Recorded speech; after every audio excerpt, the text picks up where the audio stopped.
Welcome to Community Health Matters. I'm your host, Amy Marsalis. On today's show, we have guests from Second Harvest Food Bank of Middle Tennessee, Healthy Tennessee, UnitedHealthcare, and the Center for Sleep Health at St. Thomas. All coming up next on Community Health Matters.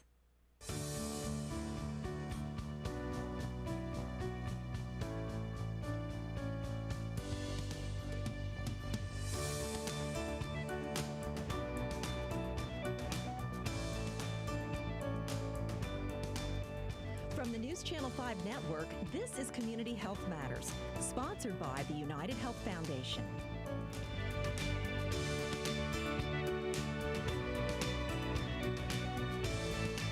Hi, everyone. You know, it's really hard to believe that 1 in 5 kids in Tennessee and some 400,000 adults in our state, in the middle part of Tennessee, are hungry at some point or another or deal with this issue of hunger. It's hard to believe, but Nancy Kyle Culbertson with Second Harvest Food Bank, a very well-respected and well-known organization here, is going to talk to us about how you're kind of expanding your reach in Middle Tennessee. Nice to have you here, Nancy. Thank you for having me. I appreciate it. Now, of course, most of our viewers are familiar with Second Harvest. You've been around a long time and served so many people in the state. But remind us how many counties in Middle and West Tennessee you serve and just how big the problem of hunger is, as I touched on at the beginning. Thank you very much. I think everybody knows that hunger is an issue across every county within America. And the same thing holds true with our 46 counties that we serve here in Middle and West Tennessee. And like you mentioned, there's 1 in 7 individuals, which include 1 in 5 children, that are food insecure. And what the food insecure means is they do not know where their next meal is or an adequate nutritious meal is coming from. So it is a very big deal within Middle and West Tennessee. And when, you know, we talk a lot about who are these people, what does the face of hunger look like? And those people could be in the office next to you. They could be sitting with you at church. They can, you know, they're your friends, but they're people that they could be challenged with a medical issue where they can't go to work, or they're trying to find a job with a livable wage. There are a number of factors that put them at risk and where they need to find resources to take care of their family, and Second Harvest and the 450 partner agencies we work with are here to help. And we couldn't do that work without our partner agencies. It really takes a village, as Definitely they say. takes a many village. Organizations, many helping hands. Now, we want to talk about your mobile pantry program today. Can you expand on that? Would love to. So with the 46 counties, we've got a number of them that are rural counties. And like I said, we have 450 plus partner agencies that we work with, and they don't all have adequate freezer space and storage to keep all the food that they need to make sure that the people in the communities have access to nutritious food. So we do mobile pantries in these counties, and where, think about a truckload of food, about 18,000 pounds of food goes out to the community at a partner agency like a church, soup kitchen, something like that. And they set up what I kind of think of as a farmer's market where about 250 families, could be a few more or so, they come through the line and they get about 1 to 2 weeks of groceries for their family. So we are able to take the food out, we set up, it's you know, it's a couple of hours, and they get food and they get to take that home to their families. How do you identify these 250 or so odd families? How do you find them, or they find you? Well, what typically happens is our partner agencies have people that they work with in their communities and their surrounding areas. So when we're doing a mobile pantry with someone, they do flyers that they get out in the community. We also get flyers out to our other partner agencies, but they spread the word in the community. Mm-hmm. So it's not meant to be in 46 counties, it's meant to be very focused to that particular county. And you are expanding into a new area coming up this month, and can you tell us more about where that is? You're excited about it, I can tell. We are excited about it. This was a partnership that with UnitedHealthcare that we're doing, and we're doing a mobile pantry, but it's a little bit more than a mobile pantry. So the same types of families can come, but they are also going to have access to a lot of health screening thanks to UnitedHealthcare and to Healthy Tennessee. So when they get there, they'll get some information that they know they're going to get their food, and they can go through and get blood pressure screening, some all sorts of allergy testing, bone and other types of testing that will be taking place that day. That is Yeah, super. it's going to be a really big deal. It's And really special. You also said before we started that you don't want these people to worry that they're not going to get food if they're in line waiting for some of these screenings. The food will be there for everybody. It's designated. They're each going to get a card up to the amount of food that we have available, so they can take their time getting the health screening, because this is just a rare opportunity for them to be able to get the health screening along with the food to take home. Wonderful, wonderful. Now, do you find that in rural areas of our state, which there are a lot of rural areas, that those people maybe are harder to find, to identify the people who are hungry than in a city? I wouldn't say harder to find, because that is the reason that we work with so many partner agencies.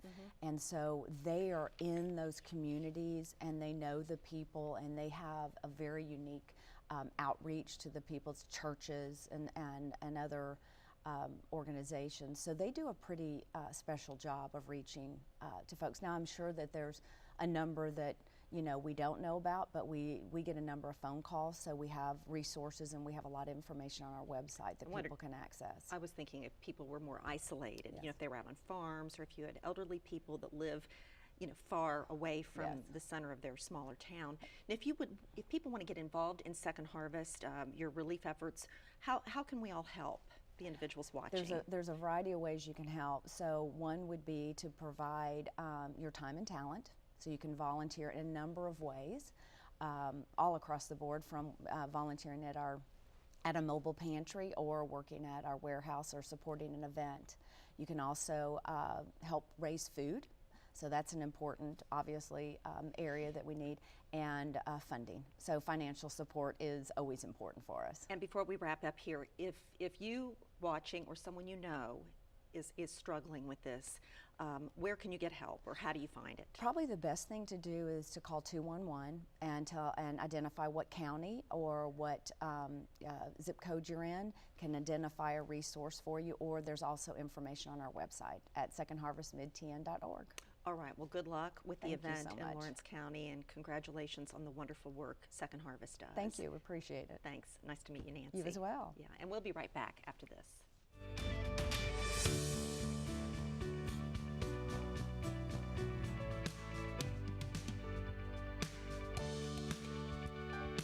In this segment, we're talking about keeping Tennesseans healthy by preventing so many diseases that are preventable, obviously, in the first place. And Healthy Tennessee, they're going to be talking about their mission. Dr. Manny Sethi is here. So good to have you here. Yeah, well, thank you so much. And Dr. Joel Bradley, who's been here before with UnitedHealthcare. Glad you came back to see us, Yeah, to sit on the red couch and be with us you. again. All right, let's start with you, Dr. Sethi, and tell us what your mission is with Healthy Tennessee, what you're all about. Sure. Well, thank you so much for having me. Of And course. Dr. Bradley, thank you. You know, in Healthy Tennessee, we started about 7 years ago, and our mission is really to improve the lives of Tennesseans through preventative care. We really do that in 3 ways: through online education, through statewide symposiums where we bring together big businesses in the community and together with different universities. And then the main thing that we do that I'm really the most proud of is these health fairs or screening events, where we go into different communities all across Tennessee, rural towns, big cities, and we educate folks about the benefits of a healthy lifestyle using their own numbers. So for example, if you came into one of our health fairs, you'd see local nurses and doctors who are all from the local community volunteering, and they would really spend time with you looking at your own blood pressure, your heart rate, your labs that we can do, but talking to you about how you can improve your life through lifestyle modification, through diet, through exercise. And so, because I really think that that's really important in Tennessee, and we're not doing enough of that. And so that's what we're all about. How do you reach these people? So, we do it in different ways everywhere we go. A lot of it is, for example, is social media. We have an active social media education platform. And then a lot of it is just, through word of mouth. So before we go to a place, so for example, Lawrenceburg, where we're going on October 21st, at the Mars Hill Baptist Church. We spend 2 months on the ground meeting local community leaders, advertising in the papers, advertising on the radio. But I think really the main point is that you have to engage local communities. And if you don't do that, well, then they're not going to get involved. And so, we're like a boots on the ground organization from the bottom to the top. And when we go into a community, we really try to reach as many people as we can in so many different ways. And now we need to bring in Dr. Bradley to talk about how you partner with Healthy Tennessee to do the very work that he's just been discussing. Sure. So Amy, the mission of UnitedHealthcare is to help people lead healthier lives. And we're very privileged to insure about 500,000 Tennesseans, some of whom are very, very unhealthy, but many of whom are healthy or have unidentified risk. So when you look at our mission and our need to deliver it to these people, better health care, you can see why we partner with great organizations whose missions align with ours, like Dr. Sethi's and like Second Harvest Food Bank.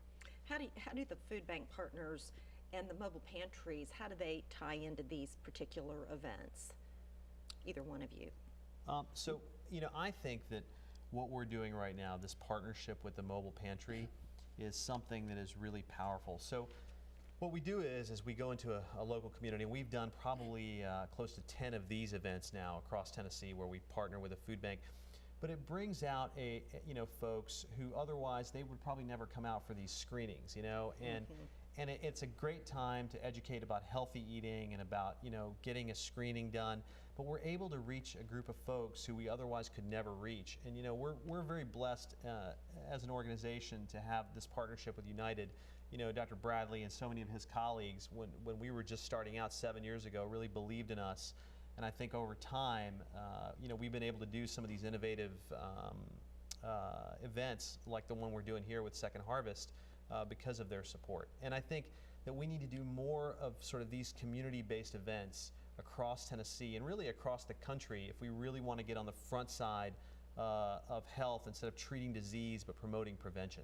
So you really want to obviously make an impact on those numbers and bringing the numbers of heart attacks down and cases of diabetes, obesity, and that's where you really want to make inroads here, am I right? Absolutely, absolutely. I mean, you think back to what your grandmother may have told you, that you are what you eat, and Still true. Food really is medicine, and so we know that getting right healthy foods out into counties, into cities, places where we may find food deserts, lots of unhealthy folks and lots of folks at risk for unhealthy conditions is the right thing to do. And a lot of these, again, the preventable things we're talking about, heart disease, diabetes, what else are we talking about? Some types of cancer. Yeah. And I think that, diabetes and obesity, are the biggest problem that lead to a whole host of other things. Like, for example, just today, in this day that we're talking, 4,000 people across the country will be diagnosed with type 2 diabetes, which is a problem that you can easily prevent with lifestyle modification, as Dr. Bradley was saying, with diet. And those problems are going to go on to cost our country so much and cost individuals so much. And I think for so long, we've been treating disease on the back end, waiting until it's too late and just providing medication. When what we should be doing is talking about getting on the front end of these problems. And with diet, with exercise, just some activity modification, with weight loss, you can really change the direction of your life and your health destiny, essentially, if you'll just think about prevention. And I think we're not doing that as a country. And I think that United is so, they have a vision. And I think this is part of that they really are on the front side and want to do something, and that's so we're just very blessed to partner. Who can come for the screenings? Do they have to be the uninsured, underinsured, or can anyone come? We really have a community focus, and we know that by having an all-comer community focus, we're going to draw from a higher population, not only the ones we insure but others. So this is for the communities. Okay, and where can people find out more about this? Is there a website or a phone number? Yes, so you can go to www.myhealthytennessee.com. We also have a Facebook page, Healthy Tennessee. where you can see the details for our next event. But it's October 21st from 10 to 1, Mars Hill Church in Lawrenceburg, Tennessee. We'll be there. Come see us. There's all the information on the screen. Terrific. Dr. Sethi, Dr. Bradley, good to have you back. Nice to see you again. Hope to see you again in the future and continue the good work. Well, thank you so you. much. Always a pleasure. Take care. Thank you. We'll be right back.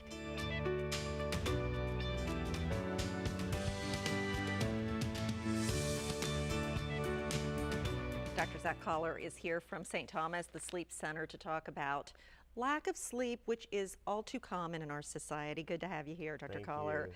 So what is there a magic number, or does it just depend on the person, how many hours of sleep do we really need a night? It really does vary from person to person. Vary, but it really depends on age. And so the average adult would require about 8 hours of sleep a night, okay? But it will vary. So some adults may require 7, some require 9. It just depends on how much you need to feel rested the following day. But that's where the younger populations require more sleep. So a teenager, for example, requires about 9 hours of sleep. And a child in elementary school, like 2nd, 3rd, 4th grade, they require around 10 hours of sleep per night. Wow, I didn't realize that much sleep. Okay, so that is normal. All right, not getting enough sleep, it's not just feeling bad the next day. It truly can lead to, over time, to some illness, right? So, I mean, sleep is vital to life. We have to have it. Sleep deprivation, I think it's important to realize that sleep deprivation can be both intentional, which is when we don't allow for enough sleep time, don't allow enough time to sleep, or it can be unintentional, which could be from a sleep disorder, for example. But lack of sleep can actually cause things like weight gain and obesity, and that can lead to things like diabetes. Sleep deprivation can have significant cardiovascular problems that can develop, like high blood pressure, coronary artery disease, increased risk for stroke. If you're sleep deprived, mood disturbances can happen, like depression or anxiety. In fact, it can even affect your ability to ward off infection. You could be getting sick more often. And lastly, you don't feel good and you have impaired cognition. And that can lead to impaired work performance, or even it can be fatal if you're driving while drowsy, for example. Yeah. I remember doing a medical story on this and sleep apnea years ago, and the connection with weight gain, saying that a lot of people, when they're tired, they tend to eat more. And I don't know if eating, unhealthy foods, but that's very common to try to wake up or to feel better, to get energy. And it, in fact, has negative repercussions, obviously, down the road. Right, because the food we eat to stay awake is often not the right type of food for health. Of food. Yeah. So the healthy benefits, the benefits of sleep to us, overall good health, not just a sense of well-being, but it truly is healthy for our bodies in recovering from illness or anything, right? Yes, I mean, when you have a good sleep, I mean, you're not only going to feel better, but you're going to ward off those things we just talked about, all those medical and sometimes psychiatric problems. I mean, you just can't get sleep is really important. What are the different types of sleep disorders? The one I've heard about the most is sleep apnea. Sure. And that would be a breathing type of sleep disorder. And so sleep apnea is a disorder in the neck region where the airway is just too narrow and you can't breathe properly at nighttime. You can have disorders of excessive daytime sleepiness, so you can feel really tired during the day, for which sleep apnea is one, but other disorders like narcolepsy, would fall into that category. On the opposite end of the spectrum, you can have insomnia disorders, and that would be where people have trouble falling asleep or staying asleep. You can have disorders of movement, so like restless legs would be an example of that. You can have circadian rhythm disturbances, and that would be problems with your sleep-wake cycle, and that can, people who have that may work, do some shift work or have jet lag. And then lastly, parasomnias, and those are people who maybe sleepwalk or sleep talk or even sleep eat. I've heard of that, absolutely. Now, is taking a nap a good way to deal with this, or do you advise against frequent napping? Well, we have to see, why are we napping? Are we napping because we're not getting enough sleep at night? Are we napping because we are getting enough sleep, but we're still tired during the day? It just really depends on why we're doing it. You know, if we happen to take a nap on Sunday afternoons, that's different than saying I have to nap every day in Every order day. to function. Quality sleep is important. In fact, I just saw a report recently saying if you have interrupted sleep, it's like it's the same thing as not getting enough sleep. If you're constantly waking up, which I'm sure a lot of young mothers deal with, or anybody with young children.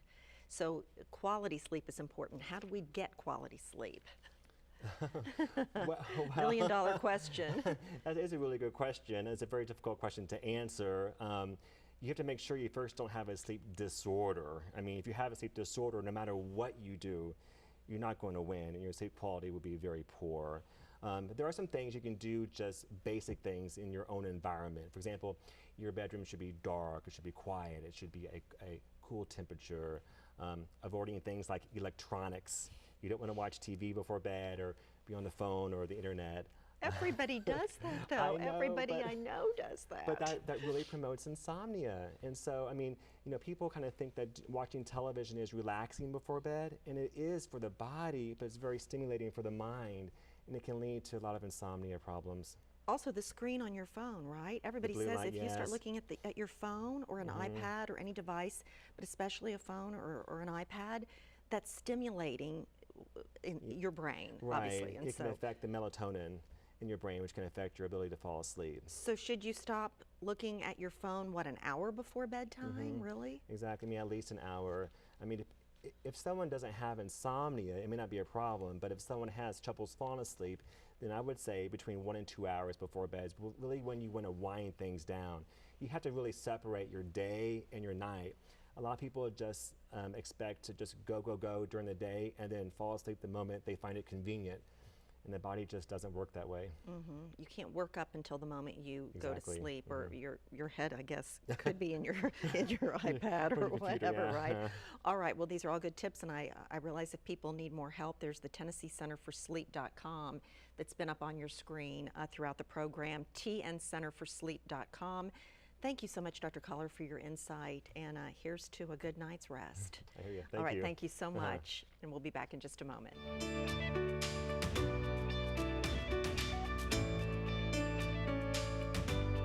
Thank you for watching Community Health Matters. Learn more ways to improve your health at mycommunityhealthmatters.org. And remember, here in Middle Tennessee, our community health matters.